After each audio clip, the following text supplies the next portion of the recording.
Jiang chain, जो रूपांतरित हो चुका था, ने अपनी तलवार निकाली और हमला करने के लिए तैयार हो गया। हु किएनदाओ ने गति पकड़ी और हमारे लड़के की ओर बढ़ने लगा। जियांग ने प्रिशन डोमेन नामक कौशल का इस्तेमाल किया।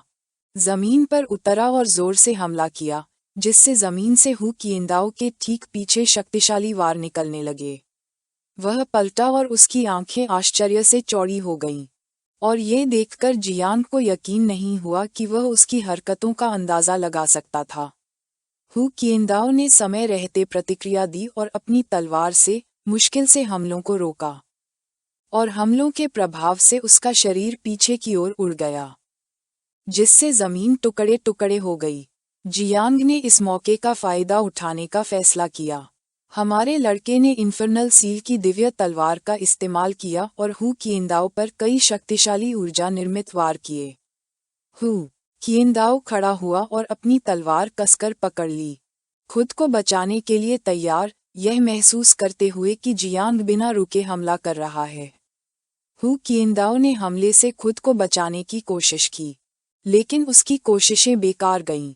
जियांग के वार से हु किएनदाओ का शरीर उड़कर लाल तरल में गिर गया। उसका शरीर तरल में डूबने लगा, जिससे वह दर्द से चीखने लगा। जियांग चट्टान के पास गया और चुपचाप खड़ा होकर देखता रहा। हमारे लड़के की आंखें गुस्से से चमकने लगीं, क्योंकि उसके लिए ये सब उबाऊ था। उसने सोचा कि अगर हु किएनदाओ नाटक करता रहा, तो वह सचमुच मर जाएगा। हु किएनदाओ ने आखिरकार अपना असली रूप प्रकट कर दिया। वह सफ़ेद बालों वाला एक बूढ़ा आदमी था। उसका शरीर विशालकाय हो गया और उसकी आंखें गुस्से से चमक रही थीं। वह लड़ने के लिए तैयार हो गया, चिल्लाते हुए कि जियांग बेशर्म और बहुत घमंडी है। जियांग शांत रहा और उसका मन जिज्ञासा से भर गया। उसे नहीं पता था कि उसकी आत्मा पूरी तरह से अलग हो गई है या नहीं। हु किएनदाओ हमारे लड़के को घूरने लगा और उसने बताया कि हालांकि वह अब छिप नहीं सकता, अगर वह उसे मार भी दे तो भी वह पुण्य से खुद को छुड़ा सकता है।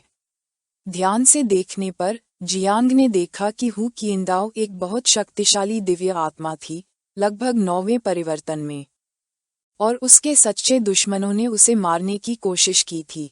हु किएनदाओ ने दुष्ट ऊर्जा से बनी एक तलवार प्रकट की, जिसे पागल तलवार की राक्षसी छाया कहा जाता है, और जियांग को मारने के लिए आक्रामक रुख अपनाया।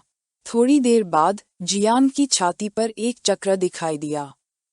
उसका ध्यान उस पर केंद्रित हो गया और उसकी आंखें भ्रम और आश्चर्य से चौड़ी हो गईं। यह महसूस करते हुए कि यह प्राण ऊर्जा थी, हु किएनदाओ ने उसे रोक दिया। क्रोध से चमकती आंखों से हु किएनदाओ ने जोर से अपनी तलवार घुमाई।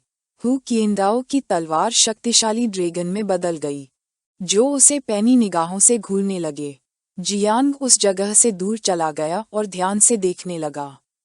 उसे एहसास हुआ कि हालांकि वह ची से बचने की उम्मीद कर सकता था, लेकिन तलवार की मारक क्षमता बहुत ज्यादा थी और वह उसका सामना नहीं कर पा रहा था।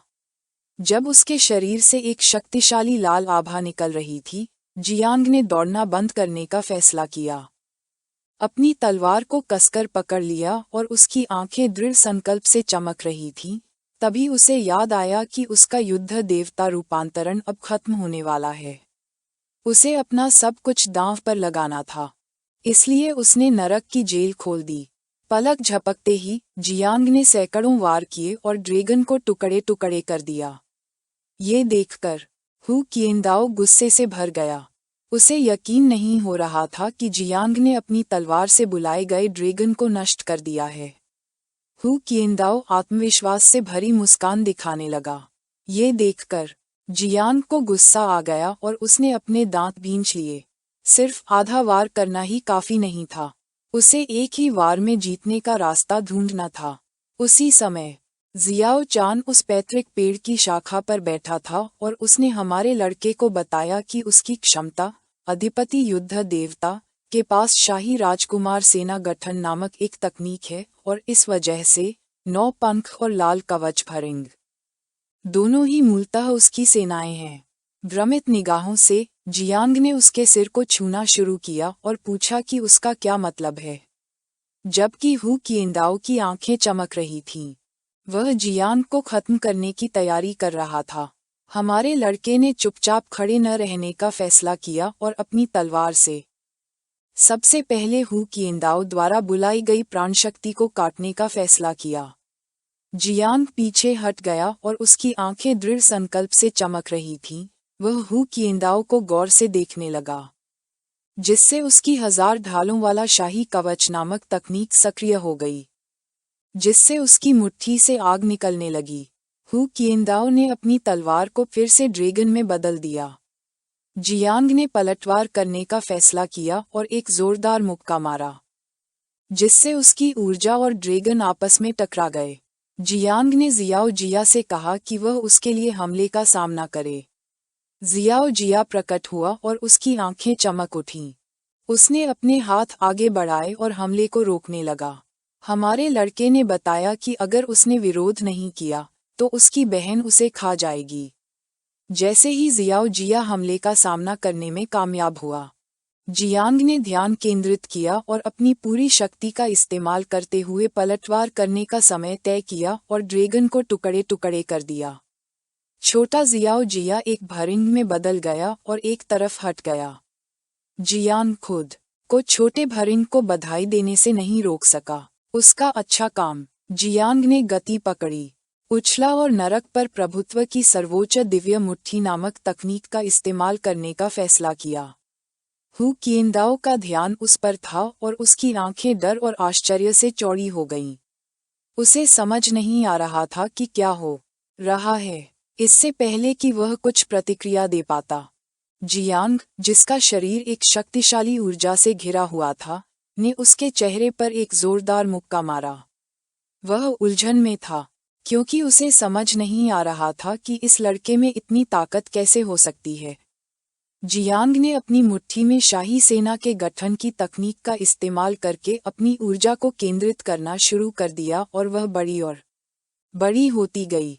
हु किएंदाओ जमीन पर गिर पड़ा और उसे जल्द ही एहसास हुआ कि यह ठीक नहीं है। जियांग की मुट्ठी एक शक्तिशाली अजगर में बदल गई, जो जोर से नीचे उतरी और हु किएंदाओ की गर्दन पर हमला कर दिया, जिससे उसका मुंह खुल गया और वह दर्द से चीखने लगा। जब अजगर हमला कर रहा था, हु किएंदाओ की आंखें आत्मविश्वास से चमकने लगीं। वह जानता था कि जियांग उसे नहीं मार सकता। ये सुनकर हमारे लड़के ने पीछे हटने का फैसला नहीं किया और घूंसों की एक श्रृंखला से हमला करना शुरू कर दिया, जो ड्रैगन में बदल गए। बेचारा हु किएंदाओ दर्द से चीखने लगा और ये देखकर कि वह अब और सहन नहीं कर सकता। जियांग को एहसास हुआ कि उसकी दिव्य आत्मा और भी कमजोर होती जा रही है। जियांग का ध्यान अपनी मुट्ठी पर केंद्रित हो गया और ये देखकर कि उसकी ऊर्जा कमजोर हो रही है, उसकी आंखें आश्चर्य से भर गईं। हु किएंदाओ की आत्मा लगभग पूरी तरह से नष्ट हो चुकी थी। वह हमारे लड़के को घूरने लगा और मुस्कुराए बिना नहीं रह सका। जियांग ने अपना हाथ जमीन पर रख दिया, चूंकि युद्ध के देवता की अवस्था निष्क्रिय हो गई थी। हु किएंदाओ को राहत महसूस हुई क्योंकि वह मरने वाला था। हु किएंदाओ चुपचाप जियांग को देखने लगा। उसे एहसास हुआ कि उसकी ताकत खत्म हो गई है। अब जब जियांग कमजोर हो गया था, तो एक बुरी नज़र से हु किएंदाओ ने हमला करने की तैयारी की। उसे यकीन था कि जियांग की मौत तय है। जियांग घबरा गया। उसे समझ नहीं आ रहा था कि क्या यही उसका अंत है। उसी समय उसका ध्यान नन्हे शियाओ चान पर था, जो उसके कंधे पर बैठा था, जिससे वह थोड़ा उलझन में था। हु किएंदाओ की आत्मा जियांग की चेतना के सागर में उड़ती हुई मक्खी की तरह थी। वंश वृक्ष के पास शियाओ चान ने मुड़कर गंभीर भाव से अपने स्वामी से कहा कि हु किएंदाओ की आत्मा वंश वृक्ष को बहुत शोरगुल वाली लग रही है और उसे परेशान कर रही है। जैसे ही मक्खी वंश वृक्ष के पास पहुंची, हु किएंदाओ की आत्मा जियांग के शरीर में प्रवेश करने लगी, जो थका हुआ बैठा था। हु किएंदाओ पागलों की तरह चीखने लगा क्योंकि उसे विश्वास नहीं हो रहा था कि उसकी दिव्य आत्मा उसमें समा रही है। एक सिस्टम विंडो दिखाई दी, जिसने हमारे लड़के को सूचित किया कि उसका अधिपति युद्ध देवता स्वर्ग हत्या करने वाले युद्ध देवता बन गया है और अपराजय दिव्य मुट्ठी युद्ध देवता रूपांतरण और शाही निष्पादन युद्ध संरचना की शक्ति 30% बढ़ गई है। जियांग का ध्यान सिस्टम विंडो पर था और उसका मन आश्चर्य से भर गया। उसके अधिपति युद्ध देवता का स्तर अभी अभी बढ़ा था। हालांकि तीसरे चरण को पार करने से पहले कोई उन्नयन नहीं हुआ था। उसने अनुमान लगाया कि ऐसा इसलिए होगा क्योंकि पैतृक वृक्ष ने शेष आत्मा को अवशोषित कर लिया था और अपनी शक्ति का कुछ हिस्सा उसे हस्तांतरित कर दिया था। एक राहत भरे भाव के साथ जियांग ने अपने चेहरे से पसीना पोंछा और सोचा कि इस क्षमता वाले वृक्ष ने पहले क्यों कार्रवाई नहीं की।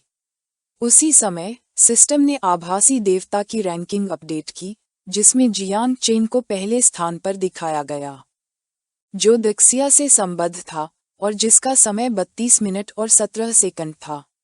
दूसरे स्थान पर यिन वुशी था, जो विदेशी 3 द्वीपों से था और उसने 6 सेनापतियों में से छठे को मार डाला था। दागसिया के लोग खुद को खुश होने से नहीं रोक पाए और जोर जोर से भगवान जियांग की जीत का जश्न मनाने लगे। उन्होंने अद्भुत समुद्री राजा की जय जयकार की और बेशर्म विदेशी 3 द्वीपों का मजाक उड़ाया, ये कहते हुए कि धोखा भी उन्हें जीत नहीं दिला सकता। और चेन बाओ के प्रति व्यक्तिगत भक्ति के नारे हवा में गूंजने लगे। एक द्वार प्रकट हुआ और जियांग उसमें से निकला।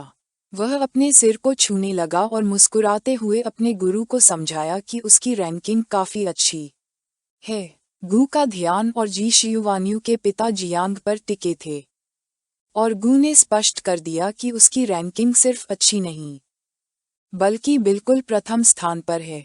जियांग ने उसे लगभग मौत के घाट उतार दिया था और उसे यकीन दिला दिया था कि युद्ध में उसने बहुत कुछ झेला है। वह अपने जख्मों की जांच करना चाहता था। जी लिंगक्यू का ध्यान जियांग पर टिक गया और उसकी आंखें खुशी से चमकने लगीं। उसने शर्त लगाई कि राजकुमार को जियांग चेन के जिंदा बाहर आने की उम्मीद नहीं थी और उसे उस 8वें दर्जे की दिव्य आत्मा के खोने का अफसोस था। राजकुमार यानजुन की आंखें गुस्से से चमकने लगीं। वह हु कायादाओ को एक निकम्मा कमीना समझता था जो 1000 वार का हकदार था, और उसकी मौत कोई नुकसान नहीं थी क्योंकि उसने उसकी महान योजना को बर्बाद कर दिया था। कुछ ही देर बाद यिन वुशी द्वार से बाहर निकला और राजकुमार को देखकर कुछ आश्चर्यचकित हुए बिना नहीं रह सका। उसकी आवाज सुनकर राजकुमार का ध्यान उसकी ओर गया। यिन वुशी घुटनों के बल बैठ गया।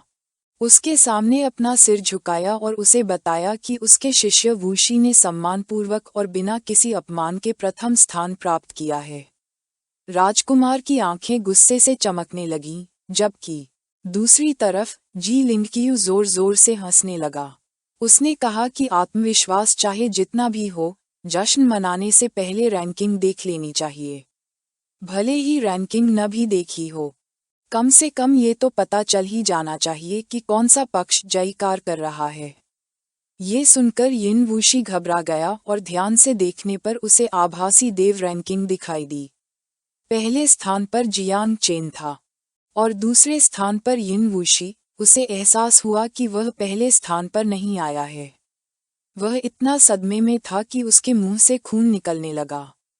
राजकुमार खड़ा हुआ और शांत भाव से यिन वुशी से संयम न खोने का अनुरोध किया। उसे याद दिलाया कि दूसरा दौर अभी बाकी है, गुप्त क्षेत्र की लड़ाई। यिन वुशी चुपचाप जमीन की ओर देखने लगा। जियांग, गु और जी शुवान्यू के पिता आपस में बातें करने लगे। यिन वुशी खड़ा हो गया और उसके शरीर से तीव्र ऊर्जा निकलने लगी। उसकी आंखें गुस्से से चमकने लगीं। जियांग का नाम उसके मन में गुस्से से गूंज उठा और वह उसे मार डालना चाहता था। यह वीडियो समाप्त होता है।